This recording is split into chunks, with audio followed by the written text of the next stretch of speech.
That's the perfect. I think that's what recently this conversation with people interested. And we see some of that necessarily see big necessarily. Yeah, see how it goes.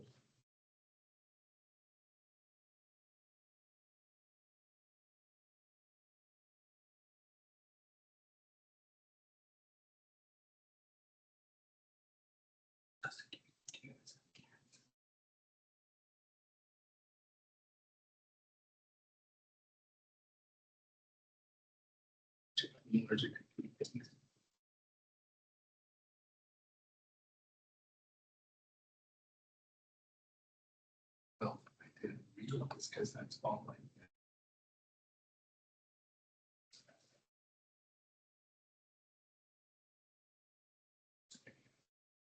It's even.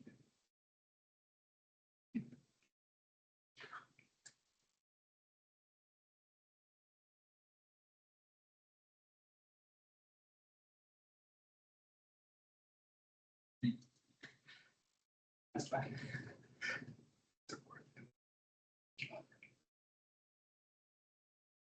Yes.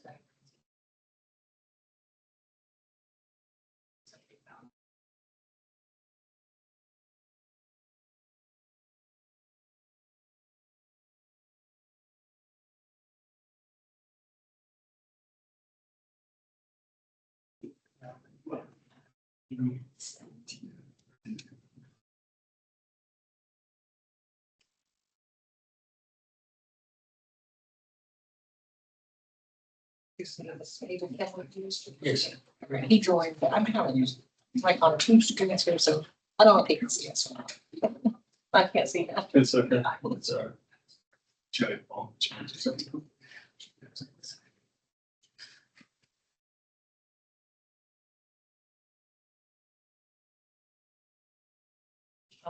We have everybody. Sean is coming. I'll go for the carpet people. We can give him another minute. It's only 5:20. Oh, this time. All right, let's get going then.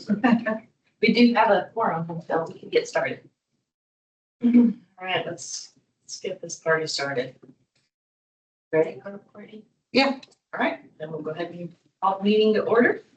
Thanks everybody for joining us for the June CRA CAC meeting. Did we not have meetings for May and or April or May? Time goes fast. I'll go ahead and take attendance. In present, Sean Barrow-Eden. Present. Dustin Pasteur. Present. Brian Meisner. Here. Nicole Winkler. Here. And Ray Wong. Here. All right, we have a quorum. First item on the agenda following roll call and call to order is public comment. We do have this, someone with PMG online. Okay. There. How you doing? David Kim from PMG. Hi there. Hello. So nobody else, so no public comment then? No. All right. The next item on the agenda is the approval of the March 2026 minutes, which Courtney has attached to the packet and previously sent out. Your moment to take a look at those. If I could get a motion for approval. Move to approve the March minutes. Okay, Trustee Pastor, I second that motion. motion to approve, a second from Ray Wong. All in favor? Any opposed? The minutes of the March 2026 CRA CAC meeting have been approved. We're just cruising through this agenda. Next up, we have a presentation for the Army Navy surplus market site. Dan Coakley with PMG. Thank you. Well, thanks for having me here. Just want to give you a little background on our company and our efforts on the Army Navy side. We were the developer that the city selected to develop that site over time. We're part of a partnership with the Tampa Housing Authority, with Bank of America Community Development Company, and with Ducon that will embark on this, what we hope will be a transformational development for North Downtown. We are, I'll take you through the presentation if you'd like.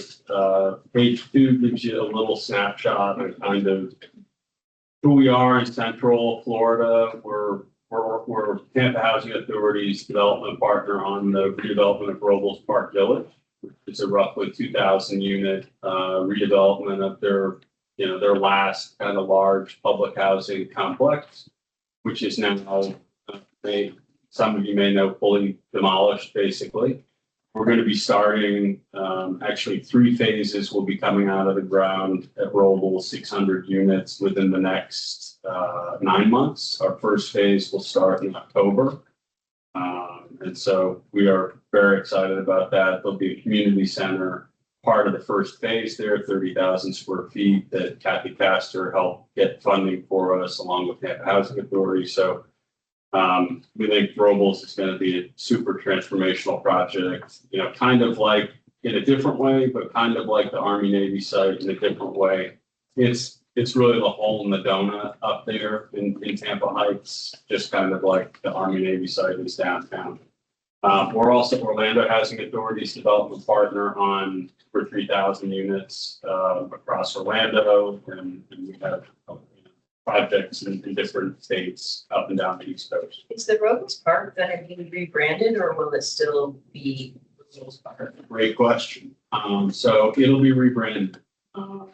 Is in kind of conducting the research on Joseph Robles, who's a Confederate soldier, significant supporter of the Confederacy, and so we're going to move away from that. We're going through a full branding process right now where we're engaging the community, including former residents, members of the Tampa Heights community. And so that'll be a formal branding process. We've got some beginning thoughts there, playing off Robles Park, the park itself, being part of Tampa Heights, maybe those being elements of the name. But that'll be coming out in the next couple of months. But that's a great question, because a lot of the residents wanted to keep it Robles Park, because believe it or not, even with all the issues and the problems, people were there for decades, and many had, fond associations where their families were raised. And so going through that process. But Robles is going to be amazing. Actually, if you look at page 3, that is our site plan. It'll be, almost 2,000 units. About 2/3 affordable. Other units will be mixed with market rate and kind of workforce AMI type units. We'll layer in some for sale townhome product on the perimeter of the project. You go to page 4 and 5. This kind of shows you, I think, the high quality that we will be building as far as Robles Park. This is Lot D is our first phase on page 4. That'll also be where the community center lives, in the first 2 floors on the corner there. I think, when you look at this, we like to say that there's really not a lot of difference between this and like the Pearl and Armature Works. We're trying to build really high quality, beautifully designed housing. It just happens to be affordable and mixed income in nature. Page 5 shows phase 2. And this will be, I think, really cool, because you can see the bump out restaurant that we aspire to have there right on Robles Park. So we think this is going to be a very transformational project and really engage the park, which is just an incredible public amenity to have part of the project. So moving on to Royal Street, or Army Navy, page 6. This is the massing that we submitted as part of our proposal to the city. we really like it. At this point, we're really kind of envisioning that scales up to, meet the downtown skyline where it is. We think there's an opportunity potentially to do even more density on the site than we're showing. We committed to a minimum amount of density of 1,150 units. Of that, approximately half would be 80% AMI and below. Another 20% would be between 80% and 140% AMI. And then the balance of about 30% would be unrestricted market rate housing. And we think, again, there's an opportunity to increase density here, just given that, the value of the site, the demand for that housing downtown. But, we're very excited that the city prioritized affordable housing, workforce housing in its selection criteria for this site. The ability to deliver roughly 800 units that are affordable and workforce in this location for people that have been pushed out. We're very excited to be part of bringing that to North Downtown. Page 7, I think I touched on who we are. I mean, we'll be the managing partner of this, but we have tremendous crucial partners in this: Tampa Housing Authority, Bank of America, Ducon. I think everyone knows that Tampa Housing Authority is just the gold standard of housing authorities, really recognized nationally for what they've done. Encore, West River, now Robles, just being super sophisticated, super forward on the mixed income housing model, which we will again bring to this site. The partners in this partnership have developed Encore, West River, we're developing Robles. As a company, PMG also does very high-end projects as well. So that's why I said when I showed the 2 projects of Robles, we build high-end housing in a way that we can make it affordable, not building affordable housing. And just checking the box, you can see some of our marquee projects, including Waldorf Astoria in Miami, which will be the tallest building south of New York when it's finished. Page 8 just gives you kind of an overhead of the current kind of massing plan, site plans, and a breakout of affordability among phases and globally among the projects. We would probably, a caveat is that the city is still kind of finalizing its mobility plan in coordination with Department of Transportation, with FDOT on this site. They have their whole Ashley Street project, and the Scott Street ramp is changing. So the site boundaries and it is being refined at this minute. And so this is the plan that we submitted as part of the RFP. The phasing and the massings will probably change slightly based on that revised mobility plan, because some of the boundaries will be tweaked at the site. And I'm happy to come back, in the next couple of months and present, the more advanced plan based on the mobility plan being advanced.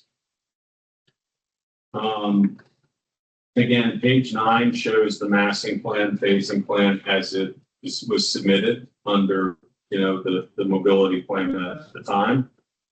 We would expect to develop the site, parcel D, which is the southernmost parcel, just cannot be developed until the work is done on Ashley Street. I mean, obviously the ramp crosses over there. So in a way that development parcel is being created by the work.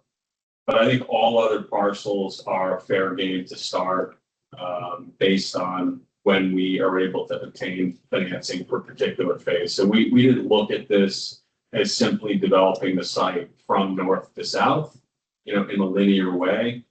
Our financing plan is kind of dependent upon when we receive financing first for a particular phase. So like at Robles, we've been very effective at getting 3 phases financed at the same time. So we're developing the whole southern half of Robles this next year. We'll be starting on all 3 phases.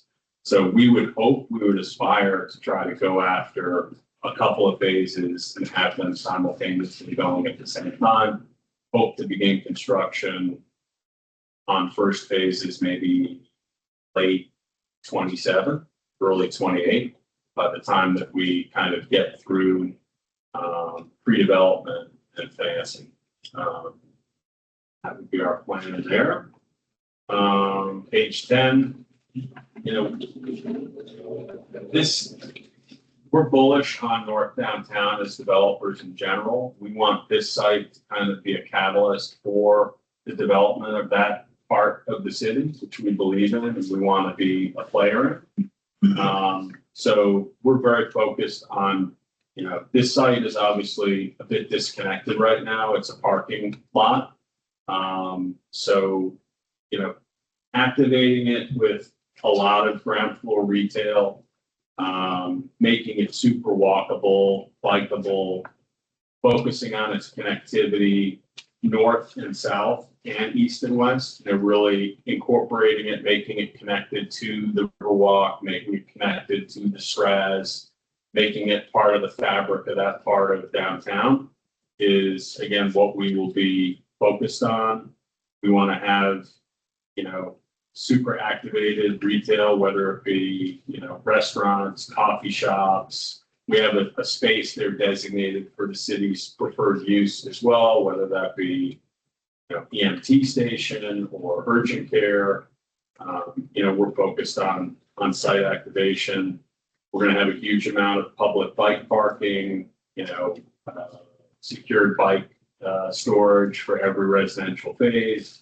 So again, we want to promote this as a site that's connected to downtown, which it's not right now.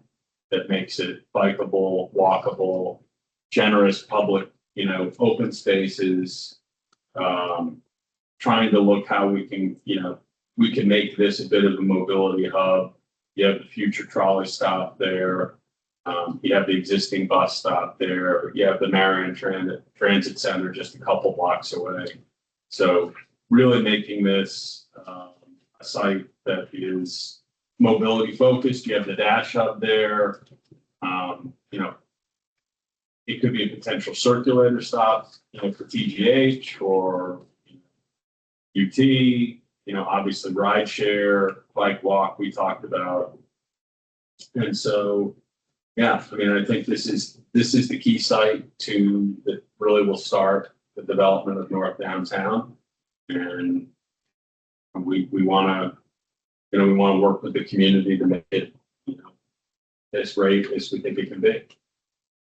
I'm happy to answer any questions that you might have on the plan.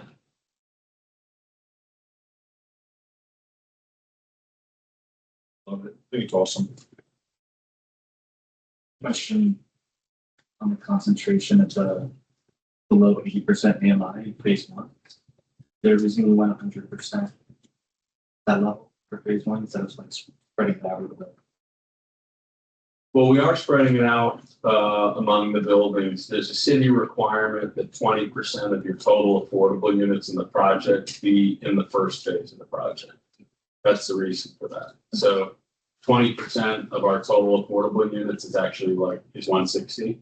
So that was a limiting factor on that. We probably wouldn't have 160 in the first phase if that weren't to the plan. Because I feel like something we learned from the public housing days was not to concentrate the lower income in one area. That's why we do mixed income. That's why mixed income. I was just a little surprised to see 100% was below 80% AMI in that one building. Yeah, I think it's a couple of reasons for that. That building has shown, because of the limitations of the site with the sign there and the existing building, it's a difficult site to build, so it would be the smallest site. And I think we looked at that as potentially a senior building, and a senior building cannot be mixed income. It's a senior affordable building, and the way it's financed, it's 100% affordable. And so the mixed income buildings, the mixed income projects that we work on, the affordable components are financed in such a way that the majority of those buildings are affordable units. There's no way around that. You can layer in, 10%, 20% market rate, but the way that these tax credit deals work is that the majority of the units in them are affordable. So we would aspire to have some level of market rate or workforce units in the affordable buildings, but the majority of them will be affordable. But, we will also layer in a certain amount of affordable units in the quote unquote workforce buildings or market rate buildings.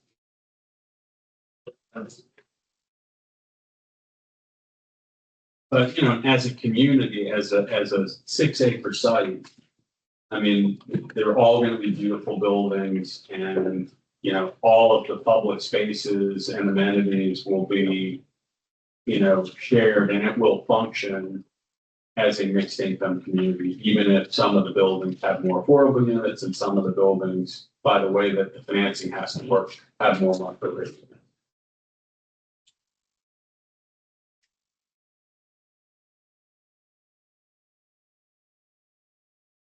It's great. It's more affordable units than I was expecting to see, so that's awesome. Agreed. Thank you for that. Yeah, we are really pumped. Again, we're believers in North Downtown. We think it should be a catalyst for that whole part of downtown. So this is just for awareness. There's no ask.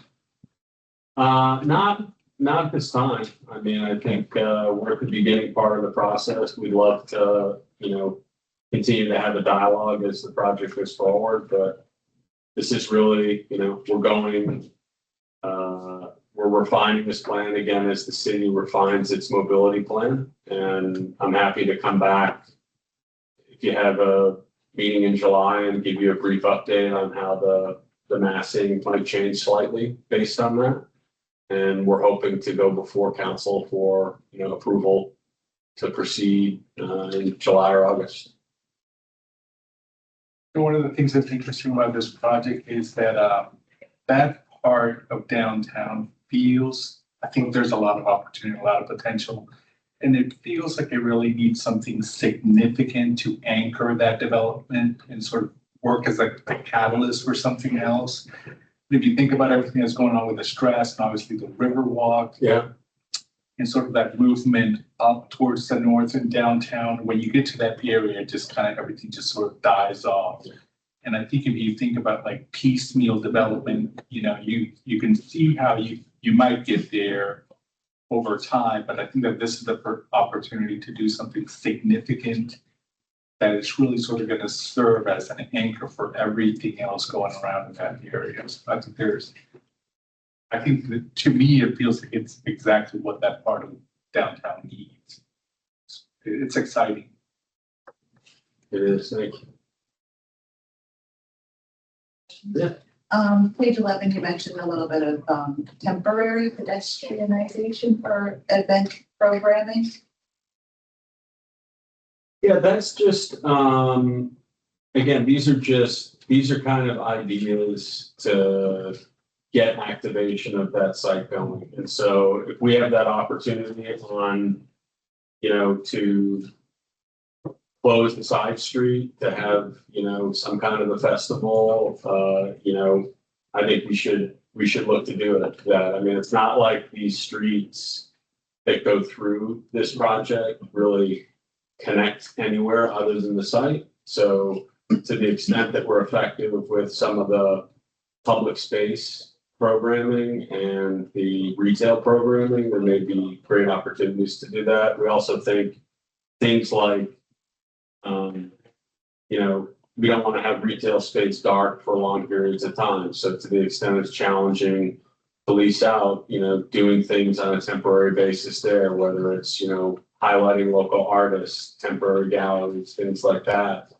Anything to really create activity and activation on the site, we want to encourage, and we'll be open to anyone's suggestions and guidance on.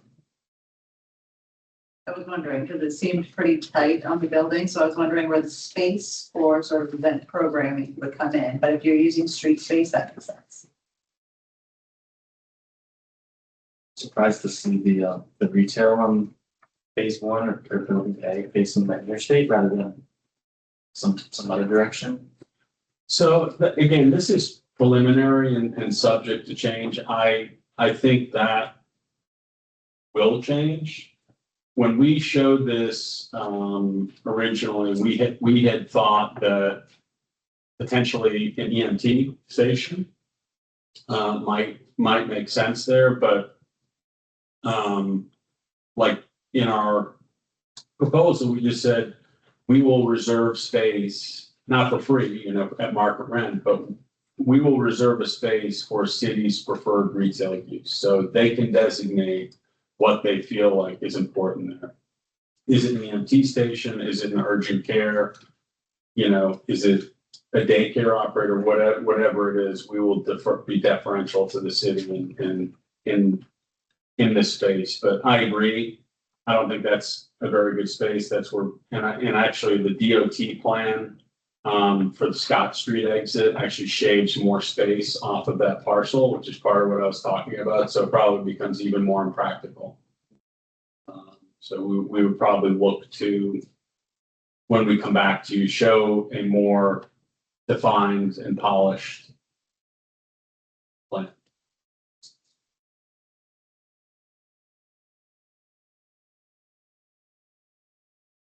Excellent. Thank you for your time. Thank you so much. Thanks for having me. Would you like me to come back next time to give you an update? We don't meet in July, Oh. but we meet in August. Okay. So you're welcome. All right. But you have any updates? What am I doing? Yeah, thank All right. you. Thank you very much. Yeah. Thank The you. rest of the meeting. Yeah, it won't be long. I don't want to intrude. Okay. Yes, thank you for joining us online. Thank you. Next up, Courtney, staff and CRA manager. So those are in your packet. The newest was Curtis Hickson that was approved. So that's been added to the project tracker. But everything else you've seen, they're just all moving along. Do we have an estimated start date for Curtis Hickson? I heard like June of 27. Do you remember what I answered you? It was to be determined. It was like what they decide. They don't, I don't think it's been decided yet. No. From what I understand. They're gonna try to keep it outside of busy event season. Right, so like June is when it starts getting hot. People are like, Right.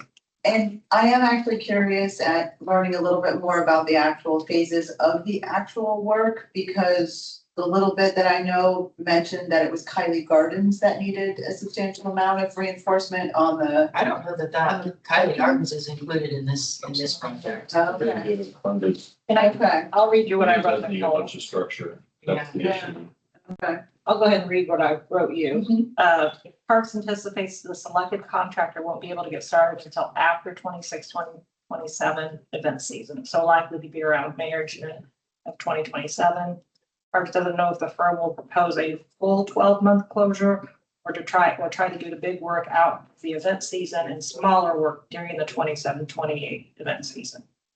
Yeah, I mean, to have an event in Curtis Hickson Park, the day you have the event, you're booking it for the next, year. And so I remember when this was being considered and working with Parks and Rec, and they were very concerned, because they're booking events out and trying to understand what's the length of time. I mean, for us, for example, do I need to worry about Riverfest in 2028? Am I choosing another location and then factor in Julie and B Lane? They book that 2 years out because of the River Center and weddings, and it's pretty sticky, and construction projects always take longer than anticipated, so And it'll I be can, interesting to see. we can invite Parks staff to come and give you a sense once a contractor's selected. So is Tony Monk going to be working with the Parks and Rec, on the Parks and Rec side for this project?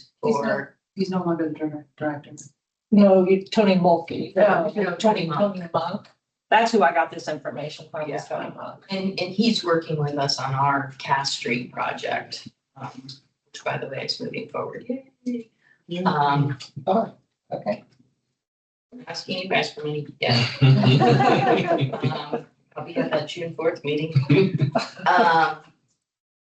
Yeah, so Tony would be a great point of contact for this project. He is assigned, so I have good working relationships, so I can stay abreast of what's going on. Yeah, Is that number 17, what you have on here? You just have it all lumped together or no? What number is 36? 9. Okay.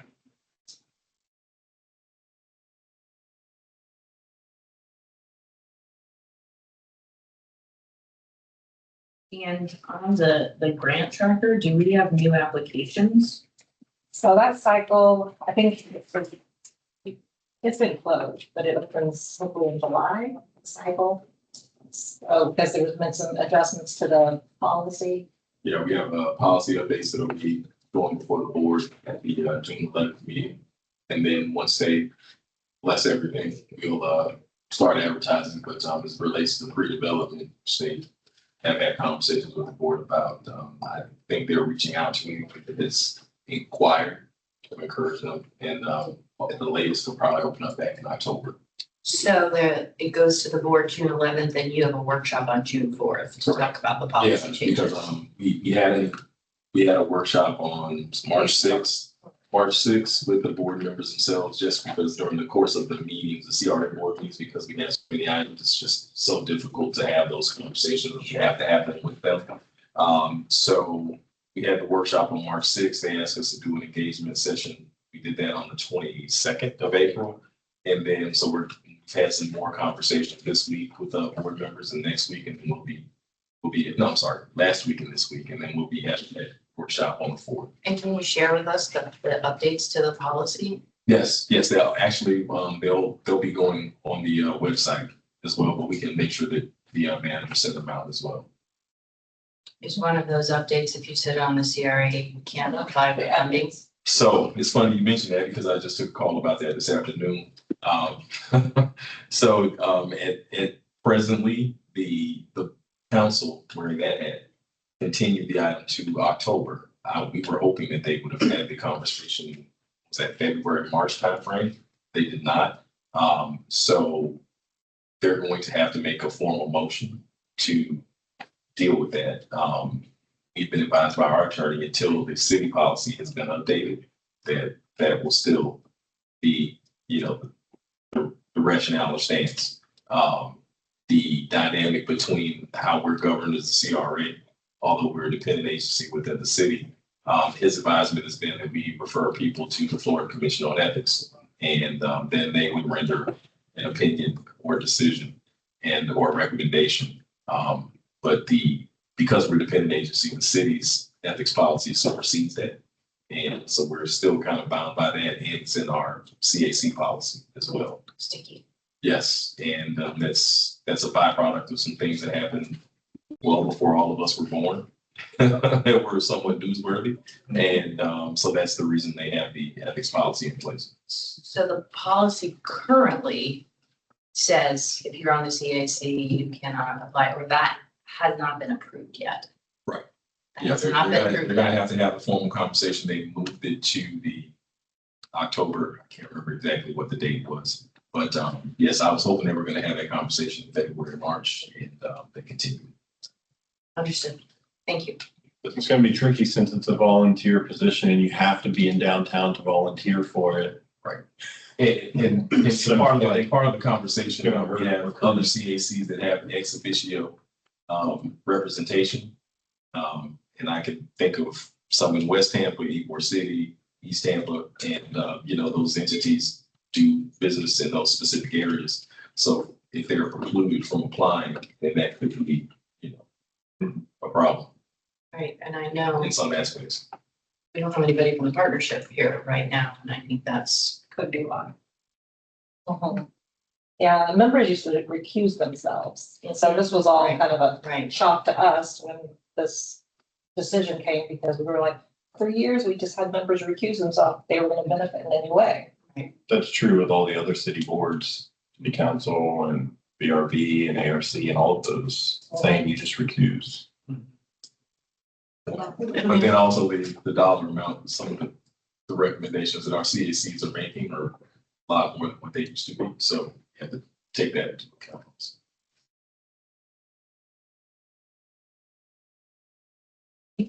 So that's staff and CRA manager reports. Any other questions, comments about either one of those documents? Okay, then sounds like it's budget time. Yeah, and so you have, we didn't have, no, actually, remember we met with we didn't have an official meeting, because that's why I didn't take minutes. Remember that? True. Yes, we didn't have enough people. So we didn't skip 2 months, we just ended up having an informal discussion with about the housing programs. And I shared the budget review with whoever, well, I sent it out in an email. So, as you can see, we don't have a lot of money to budget fiscal year 27. We're pretty much fulfilling our obligations. It's gonna stamp the date or, any funding agreement we have in existence. So that's where the money went. Of course, the 30% affordable housing.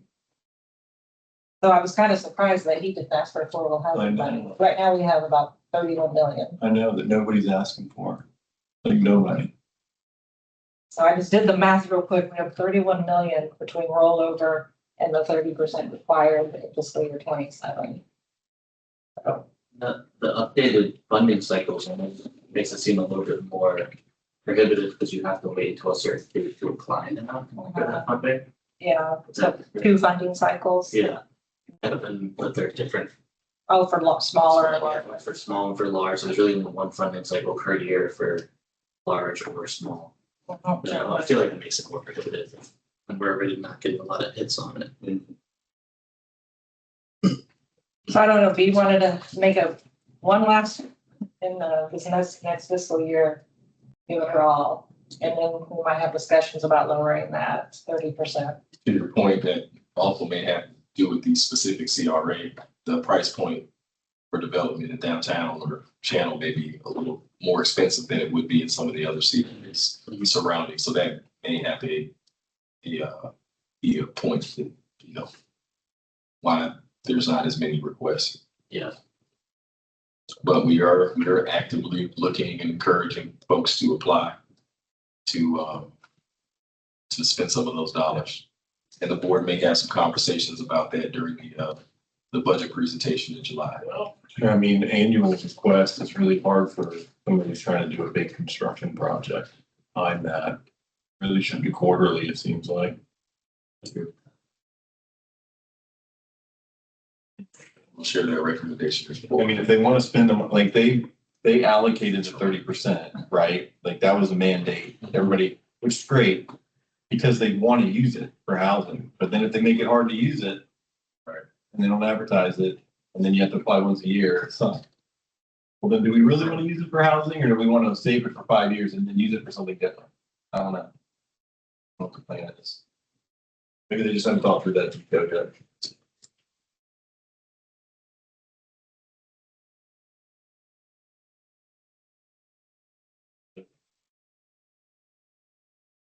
Do you have any updates about the museum of art?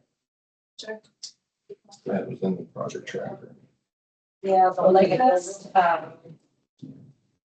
still working with them, as you know, Michael retired.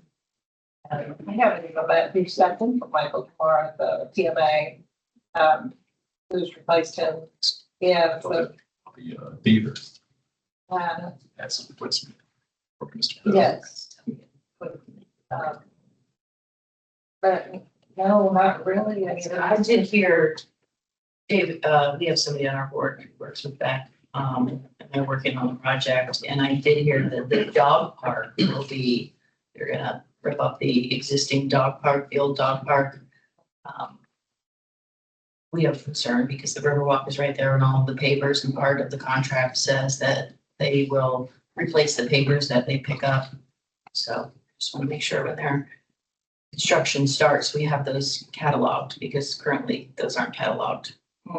that should be their responsibility, to take, because we've had that in E-Board where you have to take a good inventory of what's there, pictures and everything, and then they get put back. I I took pictures because I'm just a little worried that that happen. So, but yeah, I hadn't heard. I was just wondering if you had any more information than I do, but Yeah, they're still working on their requirements of the funding. thanks. Travis is moving right along. Oh, yeah. They're sending in their receipts for reimbursement, so they're on it.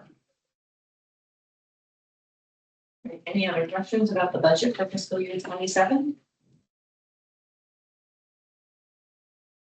Announcements from CAC members?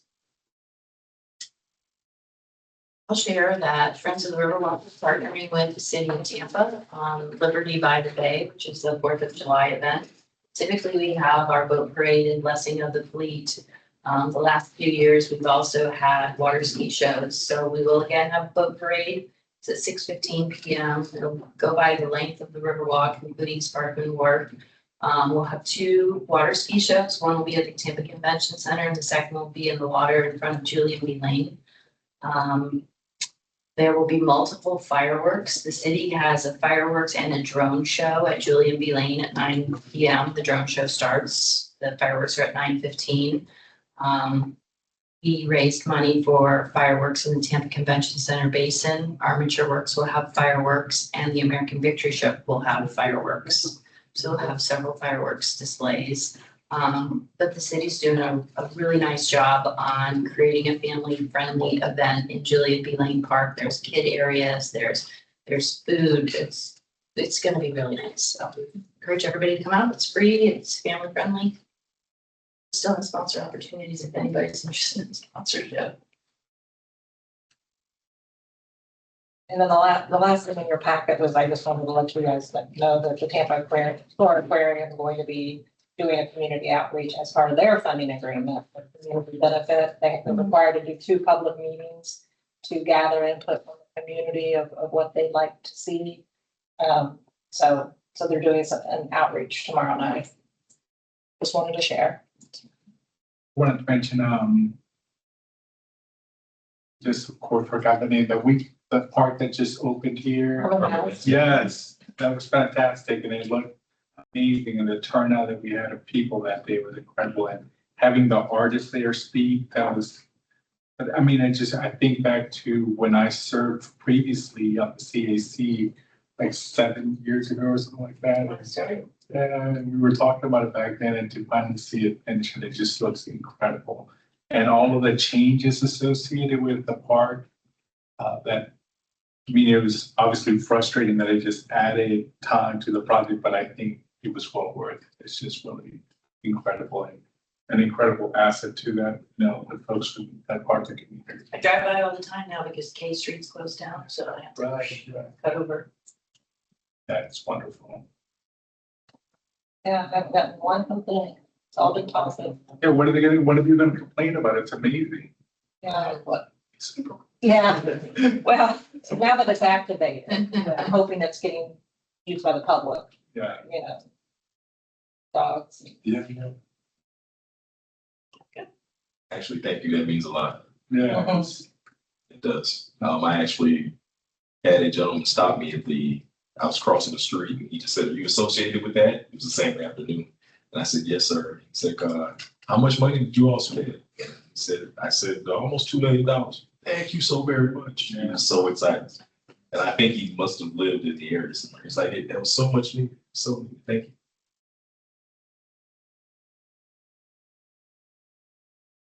If there's nothing else, then we'll head to adjourn at 6:11 p.m. Thank you. Good job.